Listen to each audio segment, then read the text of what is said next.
What up, everybody? Welcome back to another edition of Rob Hunter TV. In this edition of Rob Hunter TV, we talk about the Michael movie or the biopic. Or I went to go see it this past Friday, and I had some takeaways. I took some notes. I have them here.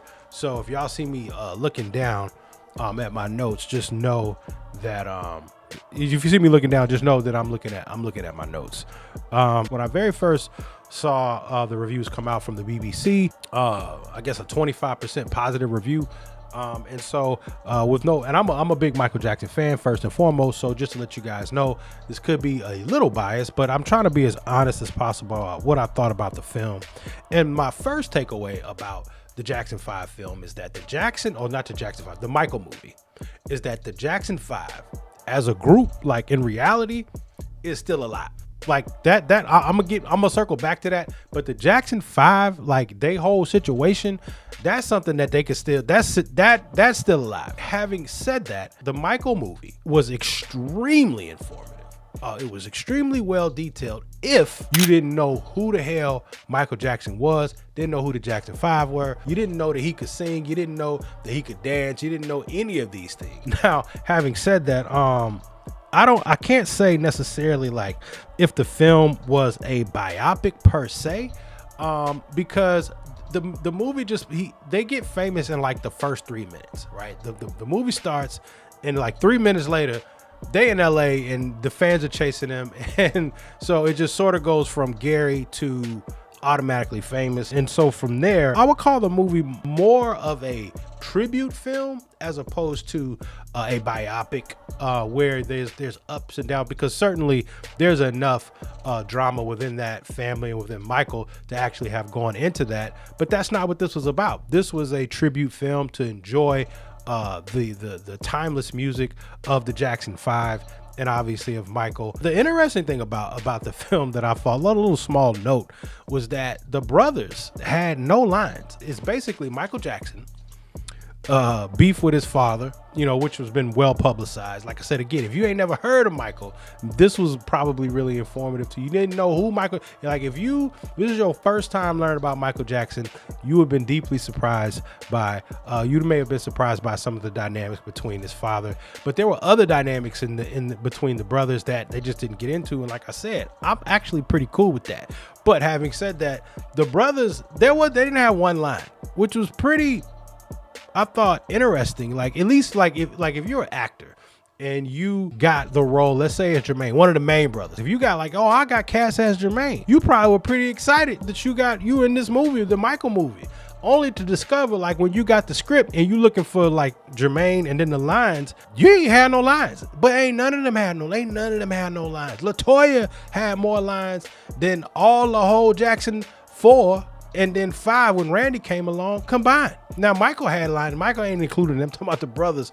The brothers had 0 lines. Like, I don't even know, to be honest with you, if they use the same actor. Like, they could have just interchanged them throughout the film, and I wouldn't even have known that they had changed actors. Like, they could have just been given opportunities to people who just never been on a professional set. They could have just been rotating brothers throughout I would have never known it, because none of them, even when they were at the hospital, when Michael's hair caught on fire, no lines, 0.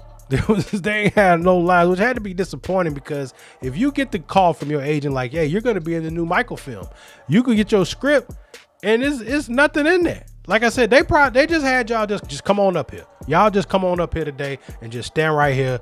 And then Michael just did his thing around there, or Jaafar anyway.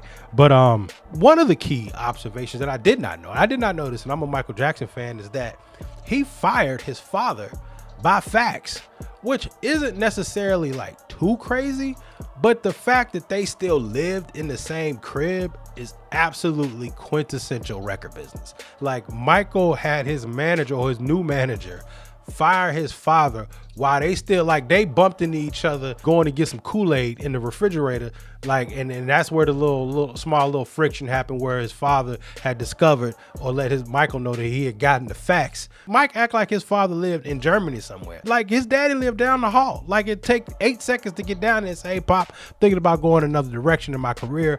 I appreciate everything you've done. I still want you involved as a de facto consigliere, but I'm going in a different direction as far as management management is concerned, but none of that.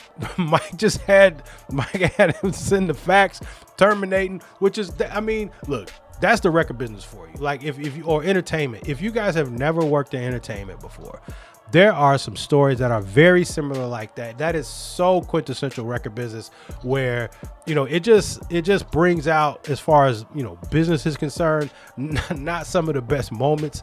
That was one of them. If you have not worked in entertainment before, there are some stories that are very similar to that one where, you know, that one was kind of crazy, but I mean, it's not out of the realm of possibility that something that crazy could happen where this dude fired, or had his father fired rather, while they living in the same, and they literally bumped in the movie, they bumped into each other in the kitchen, and Joe was like, yo man, what up? Like that's how you gonna do your boy?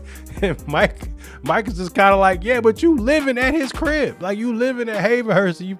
Anyway, I did not know that. I didn't know that had happened. One of the things that I had noticed, it was that Paris has a problem with the film, and I was unaware how big of a problem she has. She skipped the premiere, saying that there was inaccuracies and outright lies, and she was also angry that her notes were ignored. So after the initial screening of the film, Paris had notes and she gave them to the director, Antoine Fuqua, and she was mad because they were ignored. Now, I ain't saying that Paris is necessarily wrong, but the movie ends at bad, okay? Paris was born in 1998. Paris, baby girl. The movie ends 11 years. You literally weren't in the solar system yet. You wasn't nowhere near. Not only were you not on Earth, you wasn't anywhere in the galaxy. Like, what notes could you have had? The movie ends and Mike's still living at the crib with his family. Or he had just moved out. Michael had just moved out. He just moved out the crib from his pops. So you ain't know it. This before Priscilla Presley and Debbie wrote, before both his wives. So what notes could you have had? What could have been so wrong to you that you wanted to skip the premiere and saying that there was look, I'm just gonna err on the side of the cast that was there. Jermaine, Marlon, like if they at the premiere and they okay with it, how could you? And they was there, they was around, they was at least living in the same city as Mike. You wasn't even formed yet, even on a cellular level. Like you wasn't even inside of his sack. You wasn't nowhere. So how can you have information that is so pertinent that you felt like it was just these big omissions and lies? Like, what could you have known? There's a lot of inaccuracy and there's a lot of just full-blown lies. And at the end of the day, like, that doesn't really fly with me. I don't really like dishonesty. I spoke up.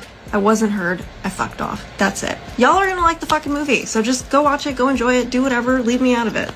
And then when Mike passed, you had just barely turned 11. So you wasn't around for Off the Wall. You wasn't around for Thriller. You wasn't around for Bad. You wasn't around for Dangerous.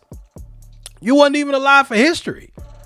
Okay, so the only album you was alive for was Invincible, and you was only 3 years old. So if the movie ends at bad, how mad can you be? I think you should just be over there enjoying it and just be happy that you could say you his daughter. Like if you look around and everybody else, I'd still be stunned that I'm his daughter. I'd be stunned that y'all could walk around and say legally that you his kids. You see what Blanket doing? He taking pictures with everybody. He like, hey, I'm gonna soak this up. Why is he gonna soak it up? Why is he soaking it up? Because it's a pretty cool moment. And you know, like I said, looking around at all the rest of the family, when you look and then you look at yourself, you gotta be pretty stunned that out of all the people, okay, in the likenesses, that you just happen to be his son. Like if you looking at Jaafar, you looking at Tito and them kids, you looking at LaToya, and you look at yourself in the mirror, and you the one that's supposed to be his son, and you the one that's supposed to be his daughter, you should just be thankful that you won, you know, that lottery. However that came to be, you should just be excited. You should just be over there happy you got access to all the money. You know, the movie came out, and you should be extremely thankful that Jermaine and all of those guys protected and extended Michael's legacy. Look, Paris, it would be the person that was around Michael the least that have the most problem, right? I mean, out of everybody that was around Michael, she was around him the least, but she got the most smoke for the film. Okay, if y'all want some Martin Bashir type of drama, if y'all want Martin Bashir type of, you know, expose, There was plenty of that stuff going on about Michael, before he passed away. This was a celebration of basically off the wall Thriller and a little tiny bit of Bad and his brothers. That's what this was. This was a tribute film. This was not a biopic. It just went up. Like it was just a movie that it just went up. Like it was no, oh no, this happened, that happened, the fight between the brothers. Or the movie is called Michael, and it's about Michael, and it's about all of his greatness, and it just goes up. It is a glorified infomercial that had great music, good editing. Jaafar did a great job. Jaafar, I saw where the Jacksons are touring. I got one question. How are you touring? Hopefully, Jaafar is a part of this. Jaafar, I don't know what you're doing. I know you try to have your little song a few years ago, whatever it was. You need to scratch all that. Like whatever career you think you got or whatever music you think don't do that. Go out, put on them same outfits from the movie, run them same songs you was running when you played Michael. Just do that, but do that with the brothers. Do that with Jackie. They still alive. They about to do shows over in Germany and the Netherlands. They got a show in LA, which is completely surprising me. But hey, look, you got a future in just imitating and performing as your uncle, as Michael, that's a big ass compliment. That's a huge compliment for someone to say that you have a future with the Jackson 5, and they should do the Jackson 5, right? Because Tito gone, so you put in Randy and then slide in Jaafar. That's 5. That's Jackie, that's Marlon, Jermaine, Randy, and that's Jaafar. But don't go by Jaafar. Just go by Michael. Everybody will buy it. Everybody will understand. You just go by Michael Jackson. So it should be the Jackson 5, or it could be Michael in the Jackson 5, some version of that. But let me tell you something. Y'all better not trot y'all ass out there without Jaafar. I'll say that. Like if the Jackson, them boys go out there and Jaafar ain't there, I don't know how you do that with full confidence and expect people to be okay with that. We just saw what Jaafar could do. That you can put in the little effects and make it sound a little bit more Michael if he struggles on the vocal. That's fine. This is the show business. This ain't the real business. It's the show business. I don't care how y'all got to make it sound or look to make it feel like it's because I never saw the Jackson 5, but I have an opportunity. Jaafar, if you're listening, whatever little plans you had with your life to do whatever little personal goals that you got, this is an opportunity. You don't let this go. You just put that on hold. Go out until maybe 1 or 2 more of your uncles die, but then you should just go out as Michael Jackson. Go out as a tribute artist. My point is that his performance was so good. I haven't seen the film. That I think that and now because I was wondering because I knew that the Jackson 5, the Jacksons were touring as recently as a few years ago, but now just looking at Jaafar, I think that there's a space in an audience that wants to see Jaafar with the brothers. Here's a question. If Jaafar and the Jacksons come to your city and they performing, you wouldn't be trying to go see that? I know I would. Like if now look, if the Jacksons just coming and they coming with just Randy and Marlon and Jackie and Jermaine, I ain't going to see that. I don't want. But if you tell me Jaafar gonna come out with them, hey, sign me up for that. I want to see Jaafar as Michael. Sign me up for that all day long. Like I'm with that. 5, 4, 3, 2, 1.